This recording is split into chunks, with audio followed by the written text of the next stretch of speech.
2015-жылдын дорожный налогу төлөндү эле.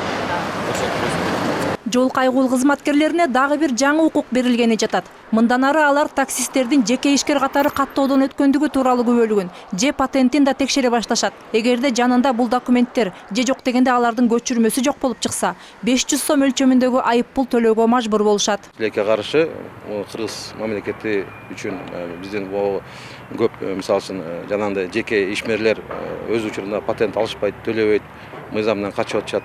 Ошого биз дагы ички иштер министрлиги, жол кайгыл кызматкерлери бизди как будто тосуп, салым кошуп, ошону мыйзамдаштырууга деген ойдо кеттибиз дагы.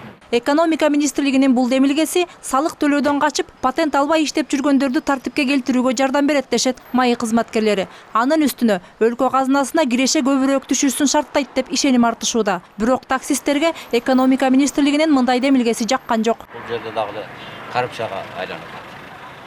Гайлер мурдатан эле коррупцияга айланганда. Аларга 200 сом, 100 сом берип кете берет таксистер. Эч эме жок, өзгөрүш жок. Өкмөттүн казынасына түшпөйт бул жерде. Гайлердин чөнтөгүнө чыгат.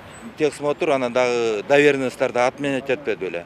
Анан эми кайра берсе ГАИге, анын баары коррупцияны ого бетер гүлдөтөт. Мисалы мен жеке пикирим каршымын. Бул аябай абдан оор нерсе да.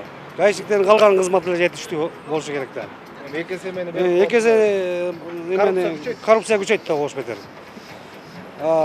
Налогун ана деп текшергенге кезде укуктуу кылбашыбыз керек ГАИлерге. Текшерип туура эмес ал. Туура эмес ал. Жөн эле патентиң жок болсо, өзүнүн чөнтөгүн акча иштеши.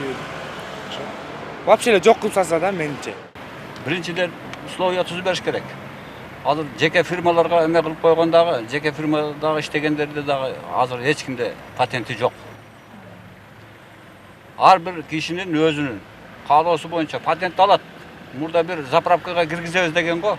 Мен бензин куюп барсам, ошо патент менен ошондо киргизсе, ошондо болот. Ошондо өкмөттүн казынасына.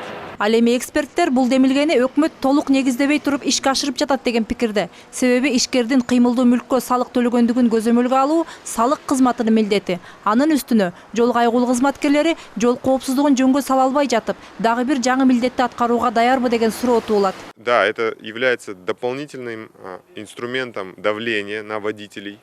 Албетте, бул айдоочуларга кысым көрсөтүүнүн кошумча ыкмасы. Ошондой эле паракорчулуктун куралы болуп калат. Башкача айтканда, жолдон акча чогултуунун дагы бир мүмкүнчүлүгү.